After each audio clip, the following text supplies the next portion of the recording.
Serengeti Empress veered in a bit at the break, but will fly out for the early lead. She's got company from Cookie Dough, Fancy Dress Party, and Guarana from the outside. Guarana 2 for 2, and she's an acorn winner. She won it by 5. They can bite pretty hard.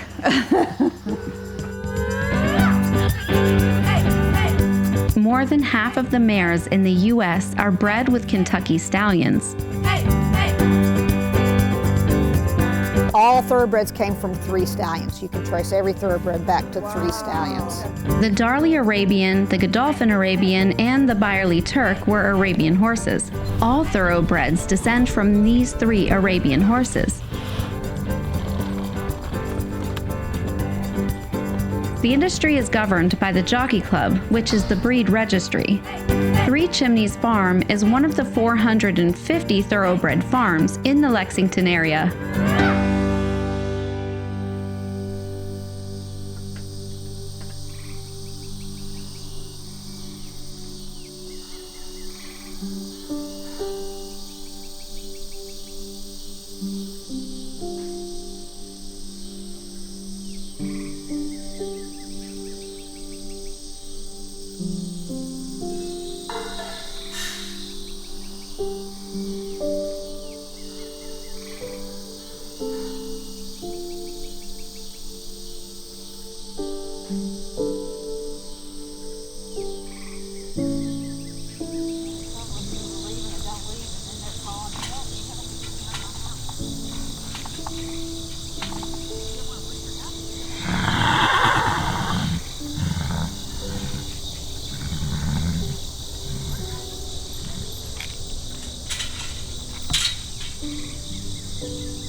A legend in the breeding shed.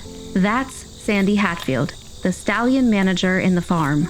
A very unusual position for a woman. We'll start bringing in, they'll bring in gun runner, and then sharp Azteca, volatile, Mesa. We've got room for 14 stallions here. And I'm just getting ready to do my 23rd breeding season here.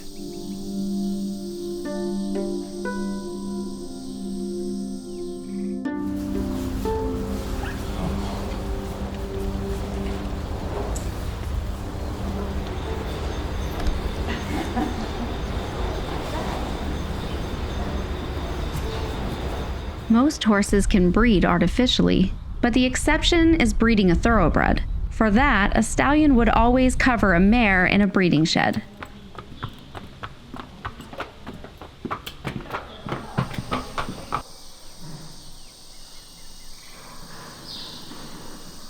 I was born in Colorado, and when I was 6 years old, my parents divorced, and we moved back to Oklahoma, and I lived with my mother, and my father went back to his grocery business. And this was Christmas morning when I was 2. So this was my first horse. And they couldn't get me off of it.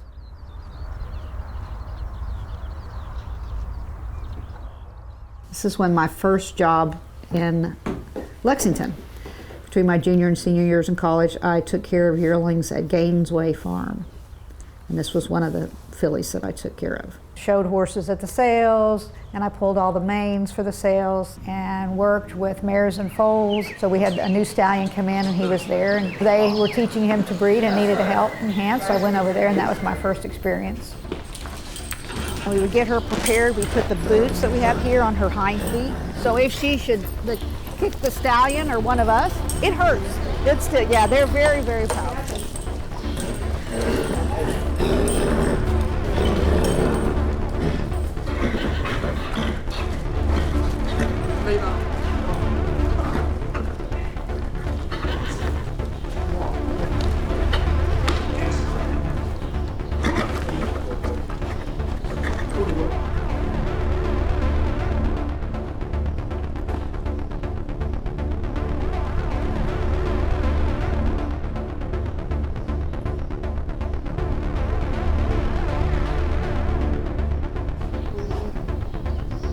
Swing that mare pretty quick, Ron. So. Yep.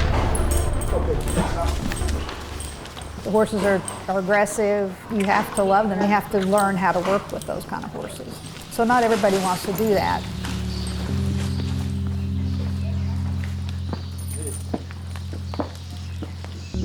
And I would go, took care of a string of stallions, and just really loved it. And then the farm manager one day said, we would really like for you to be the stallion manager. So he took that leap of faith in me, and there were a lot of guys that came to the breeding shed and brought mares that walked right past me to the first guy they saw, and finally people started knowing who I was, and it all kind of fell into place. There was a time, it wasn't that long ago, when women weren't allowed legally. They wouldn't let them in the gate to the backside of a racetrack. Women weren't allowed in the breeding shed at farms. Didn't want women to see horses breeding.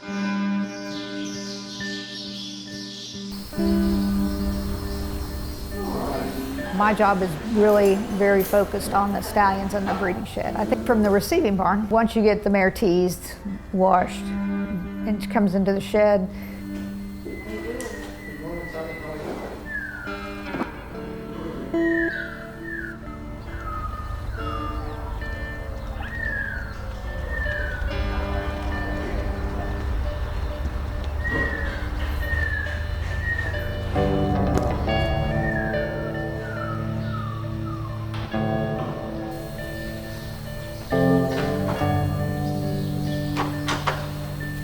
and whoever, usually it's Reuben, he knows when the stallion's ready. Somebody then puts the leg up, somebody grabs the tail and the roll, and then the stallion mounts the mare as soon as the stallion's settled up there, let the leg down. And that person goes and gets as the stallion finishes, the person that enters gets the dismount sample. The guy that holds the mare pulls her to the side, and we make sure that the stallion gets washed and make sure that we have semen in the cup. I go look at that under the microscope and say, okay, then they take the boots off, and then someone takes the mare back out to the people that brought her. And then.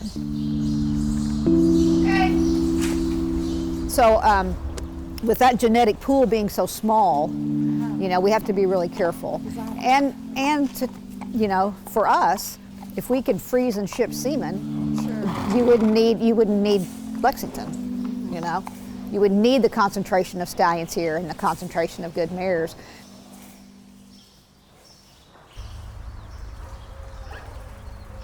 So Gunrunner could breed 3 mares a day, 3 different mares. And we breed 7 days a week at 9 o'clock in the morning, 2 o'clock in the afternoon, and 7 o'clock at night.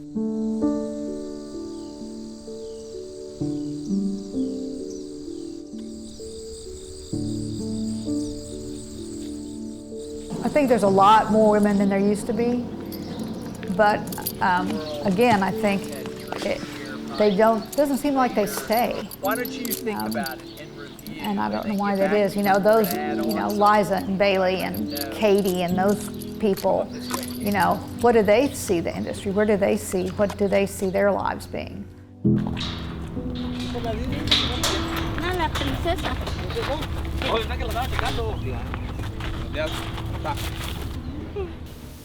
These animals, they think and they respond to kindness.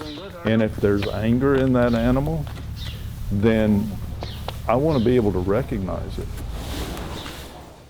Richard Nolan has nearly a half-century of experience in the profession of horse reproduction. He is in charge of more than 50 broodmares owned by Three Chimneys Farm and its partners. Each year, the mating is selected based on the lineage and track record of Lexington area stallions. I bought my first horse when I was 12 years old. I gave $75 for him. This will be for the night watch to put feed in at 4 in the morning.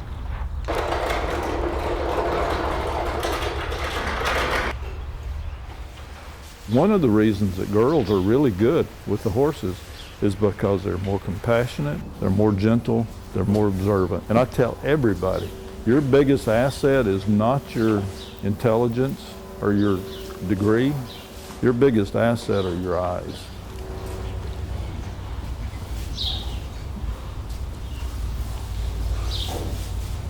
Her be here. A fortnight following the covering, the mare will undergo an ultrasound exam to determine whether she is pregnant.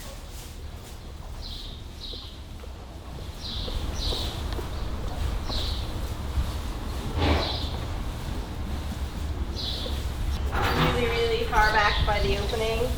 Fingers crossed.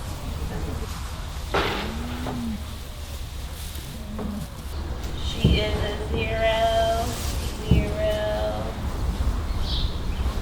1.5. Following a mare's 11-month pregnancy, the birth happens. After foaling, the mare provides nutrition for the foal during the first several months of its life.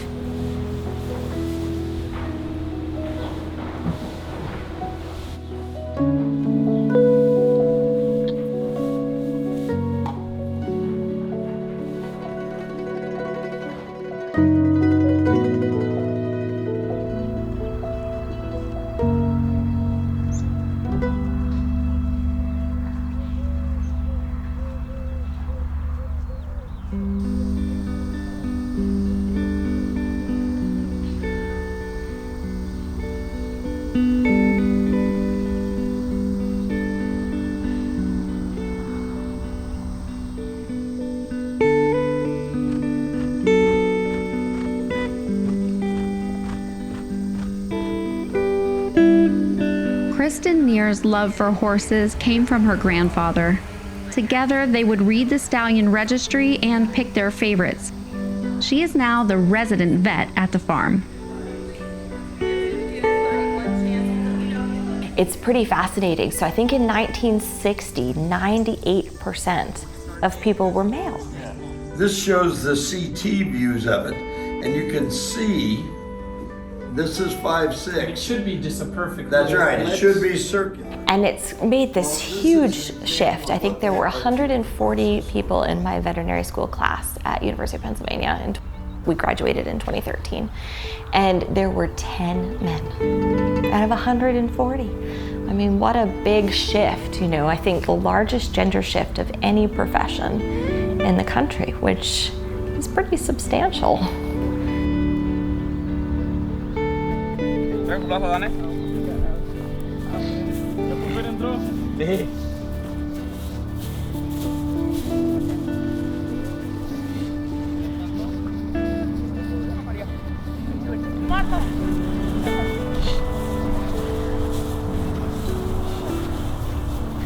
We may have to find some sort of compromise, you know, and people have to be able to make a living and feed their families and pay rent, and so because they don't have to worry about paying rent, or you know, sometimes you have to pay utilities on the farm, but it's a perk. You live where you work and you're right there, and it's a nice place to bring up your family.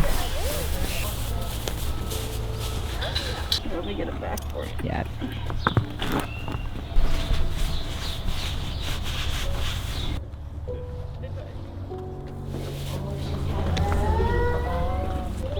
Years of experience are required for a vet to establish a private practice within the thoroughbred profession. I knew that I was going to work long hours, and I knew that I wasn't going to make a lot of money. I never really thought that I wouldn't be able to support myself. And I'll tell you that, for me, it was the most eye-opening part. And the burden it's put on my family has been huge. And my husband, I mean, he didn't go to vet school, but he makes more money than I do. And without him to help pay the bills, I mean, I wouldn't have had money for food. I couldn't buy a car. The bank said that I was a negative asset, which is really funny. I mean, here I am, a doctor, right? And an Ivy League educated doctor. I went to University of Pennsylvania. I mean, it's a good school.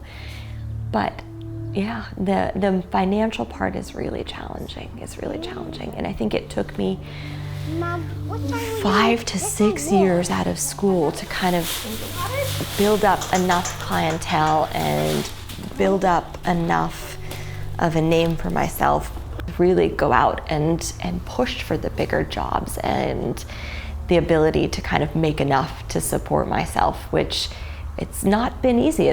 So we've certainly had to push for it. Yeah, you can give her a quick pat on the nose, okay? No fighting. Nice, oh, gentle. Remember, we go really slowly. Good. job. She likes seeing you. Okay. I'll see her later. Mommy will come back and feed her again.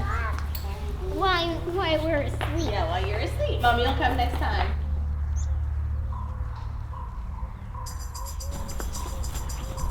I didn't see it originally, but I think it felt like it.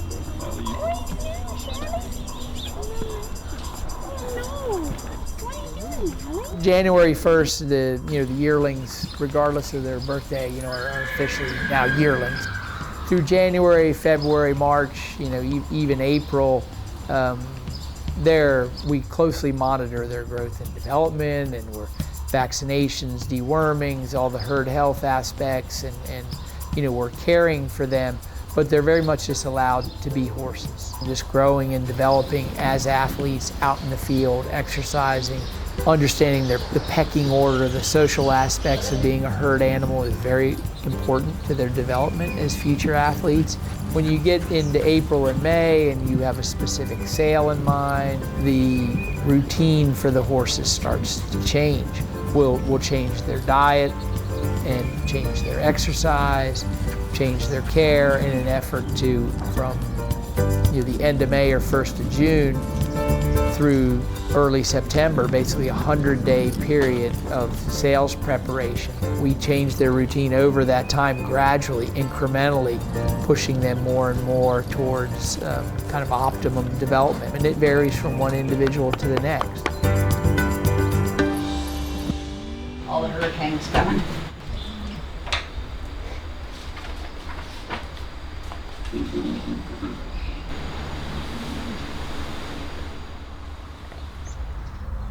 Yeah, I mean, I'm lucky. I'm married to a man was in the horse industry. He was a bloodstock agent when I married him and met him. We've been married for 35 years, and he understands that I'm here for 12 or 13 hours every day, 7 days a week for 5.5 months. My life, it's not a job, it's a lifestyle, and you have to take that on. I think being a vet, being a broodmare manager, a yearling manager, those sort of things, it's a big commitment. If you have a partner, that partner needs to understand that commitment. But it is, I think the work life and your personal life are very much intertwined in this business.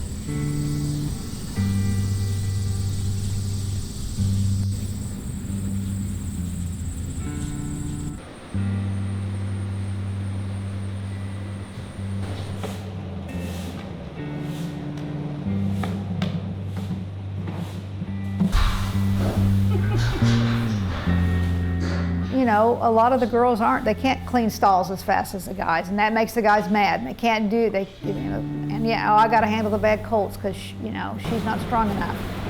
I worked with those guys, and I mucked stalls as fast as they did. I mean, I knew I had to, or they wouldn't respect me. I mean, Bailey's never going to be Nestor, she's not going to be that, she's not going to be that strong. And she's probably not going to be able to clean as many stalls as he does. Within the first month, I had seen a lot and kind of gotten a gist of the industry that I wanted to get when I came out here. And I've kind of fulfilled that want of mine to learn about the industry before I leave. And it's a tough industry. And in all honesty, I don't see a future in it. And the biggest reason is because I value family above a job. This job, if you're in this industry, it is your life.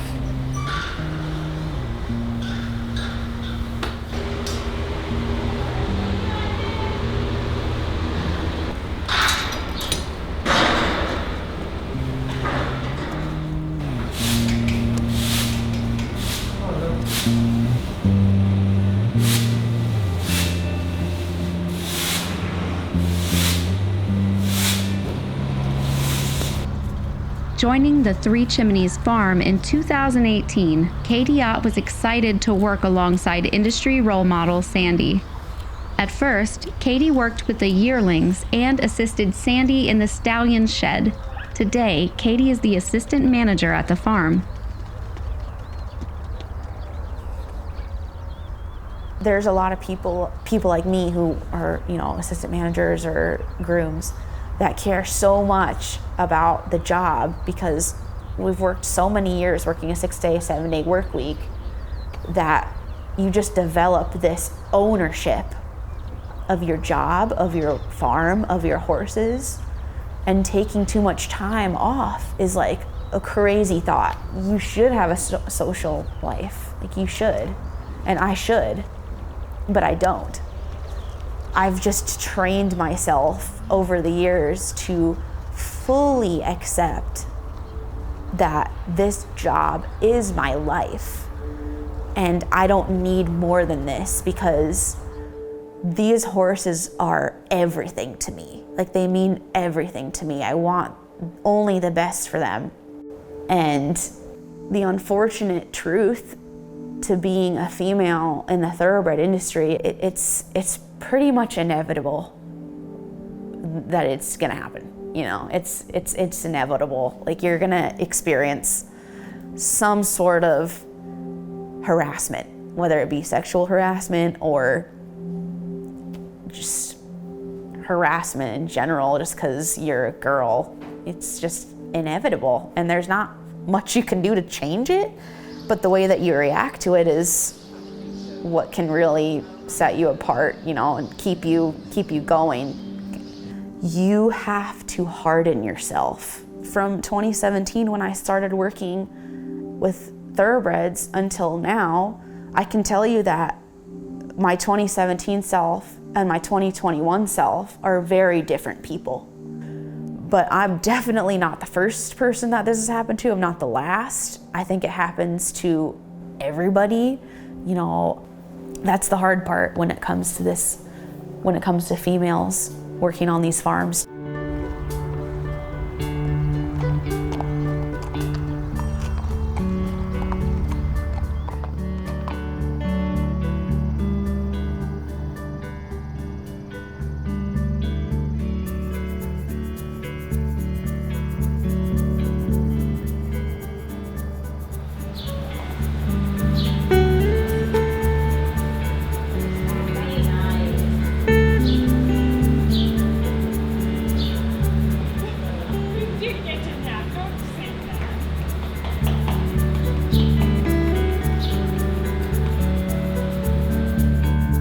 Come back to it.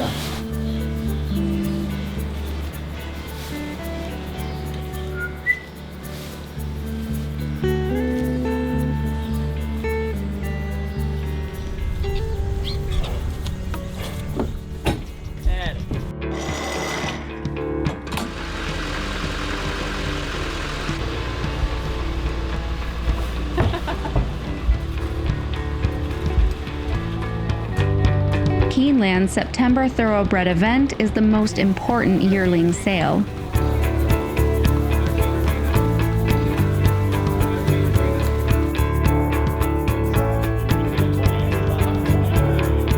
During the 2021 September sale, Three Chimneys Farm was successful. The yearling Sapukai by Gunrunner sold for $750,000. In fact, Gunrunner was among the top 10 sires in gross revenue during the sale.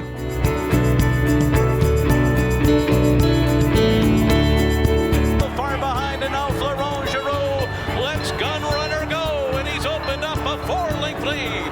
Breaking Lucky is second, Keen Ice on the outside is third as they come to the line. Gunrunner wins the Whitney. He won it by 6 over Gunrunner. Very impressive in the Woodward. He won it by 8. So one time my dad came to visit and I got us box seats at Churchill Downs, and we went and had a great day. We won money the whole day. So most money I'd ever won and have since won at the racetrack. He's definitely the person that gave me the love for horses. Just had a lot in common. And Florent Giroux sends Gunrunner on the outside of Cautious Giant, and Breaking Lucky's going right with him. Certainly our stallions are our biggest asset, yeah. And then Family's done is really increased the quality of our broodmare band from when it used to be. So now we're getting much better mares, and we're breeding them to much better stallions, so you can sell the yearlings for more money. So that's an income stream for us. But there's still some that they decide to keep and race.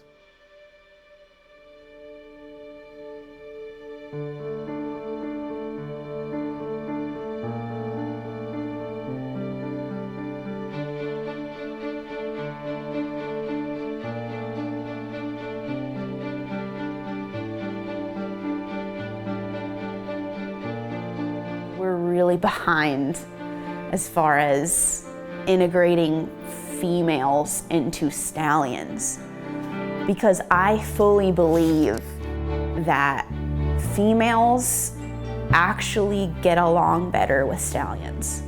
I think that in general they're softer handed and more patient and genuinely want to form a lasting relationship with the stallions that they groom. I mean, I remember growing up, I read about Sandy as a kid, and she was such a pioneer woman for women in the industry. I mean, historically, especially working in the stallion shed and being a stallion manager. And I still think she's one of the few women in this aspect of the industry, which to me is really fascinating. Not only has she done it, but she's done it on the highest level. I mean, when I first came to work here, there were people lined up for jobs. I mean, you had to beg, So if you didn't take the job, somebody else was. I do a lot of work with colleges. Most of the people that come are girls, or women, or females.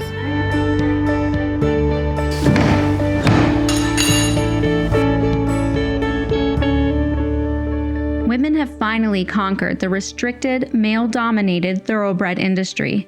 With dedication and persistence, they overcame challenging barriers and demonstrated their passion for these beautiful horses. Women are here for the long run, and it seems that the future of this industry is female.